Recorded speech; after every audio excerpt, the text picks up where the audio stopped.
Here we go. Good evening. It is Wednesday, January 19th at 7 o'clock p.m. and we are live. How you guys doing today? So this morning we were on a call about achieving goals. And the gentleman running the seminar was talking about thinking outside the box. And that got me to thinking because he described a box that was this big. And I couldn't count on every digit I have on my body the amount of times that I've heard we have to think outside the box. And it struck me this morning that maybe we're not thinking the right way. Because what we're doing is we've created a box and we're staying in that box, and the box is always the same size. And when we think about being outside the box, we go outside and okay, how do we think outside the box? What are we looking for? But it's like dipping our toes in the water. That's the reality of it. We're not really diving in to the deep end of the pool. We're just kind of like, oh, let's go take a look outside the box and see what's out there. Maybe we can find something to solve this problem. Forgetting that there's always going to be problems. There's always going to be issues. There's always going to be something that's going to get in your way, which is why I'm saying we're going to need a bigger box. And how do we create that box? Well, the reality of it is, and it's pretty much a two-word thing: personal development. Simple, right? Personal development. Probably one of the hardest things to convince people to do, besides get healthy. Because people have habits that they're just used to. And you know what? Everybody's so busy that they don't have time to read a book. They don't have time to dig into where they really want to go, what they really want to do. Expand their box. What if, rather than having to think outside the box all the time, we just made our box really big and bigger every day? It's said that 85 to 90% of the richest people in the world read every day. And I'm sure they're not reading romance novels. Not that there's anything wrong with reading a romance novel once in a while, but a steady diet of romance novels is probably not going to put you in a good mindset for the rest of your life. Might leave you wanting a better woman or a better man, but it's not going to get you where you want to go. Personal development is the key here. And one of the things, the tenets of our organization that we're part of is personal growth. Because if you don't grow, you can't help other people because you're only going to be who you are. You can't be who they need you to be. And sometimes people need you to be more than what you are when you started this journey. And I can tell you, I was a train wreck when I started this journey. A train wreck. The last time I had read was around 2005. I spent the summer between a job that I had left and looking for a job so that I could retire from the fire department and marry Joan. During that summer, I took the boys to the pool that was in Jonestown. I took them there every day I wasn't in the firehouse that I could. And I took them there a lot. That summer, I read 18 books. And it was a great summer. I enjoyed every minute of it. But then life got in the way, and I stopped reading. And I stopped doing a lot of things. But when I started this journey,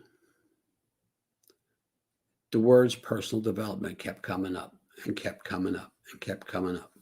And one of my mentors mentioned Jim Rohn.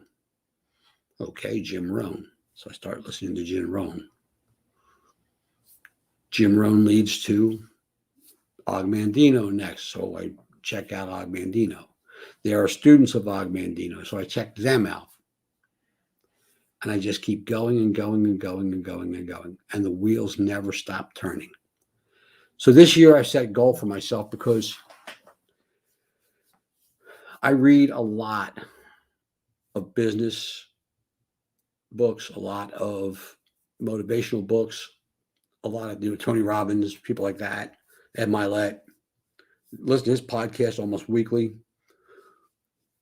But what I haven't been doing is reading fiction. And I think there's something to be said for reading fiction, because oftentimes fiction is a reflection of reality. And it's a deeper dive. I mean, to write fiction, to hold people's attention. One of my favorite authors was Stephen King. Stephen King could hold my attention in a novel. I read The Stand while I was in the Navy. Every minute I wasn't asleep or working in the boiler room, I was reading The Stand until it was done.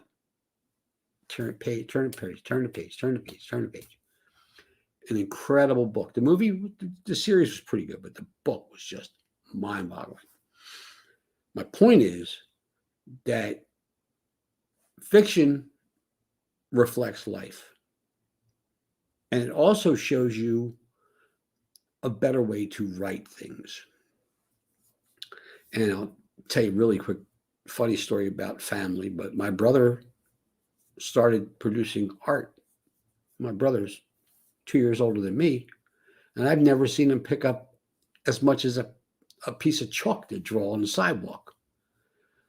Maybe he did. I don't remember it. Very good. He's very good. So he's posting his art, and we had a discussion, my sister, my brother, and I, and something about color came up and wearing an outfit. And my sister mentioned wearing blue and green, and my mother telling her, "You can't do that." So fast forward the next day, while reading To Kill a Mockingbird, which is a book I should have read 35, 40 years ago, in the story, one of the characters wears blue and green, and the servant says, "You can't wear that. Are you colorblind?" This is like a day apart, guys.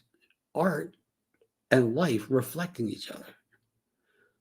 Harper Lee was writing about the reality of what it was like in the 50s and 40s, maybe even the 60s, down in Macon, Louisiana, or Georgia. I think it's Georgia. Macomb, Georgia, or something like that. But anyway, I didn't get the whole state thing down in that book, but it was fascinating to me that happened like that I saw that reflection of life in the book. And my goal is to read 4 fiction books a year and at least 1 business book a week. So my daily routine now is reading 20 pages of a business book and reading 20 pages of a fiction book every morning. Every morning. Before I do anything else. I don't go Facebook. I don't any of it until I'm done my reading for the day. And that's important to me because I need to enrich myself in order to be able to enrich you guys. That's really how this works for us. I can't help you if I can't help myself, right? Put our oxygen mask on first, then help everybody else, just like an airplane. So set some time aside to expand your box. And the next time somebody says, we may have to think outside the box on this one, you may already have a box big enough to say, I got the answer. And you'll look fantastic having done that. Not that that's what the whole thing is about, but it'll certainly make you feel better knowing that you had the answer when everybody else was going, what do we do here? Let's do this. All right, guys, I'm not going to keep you. I got WALK, the DOGs. I don't say those words together because they get up and want to go. All right. Have a great night. Love yous. And we still have 2 spots for January. Come on in. Share this video. See you guys.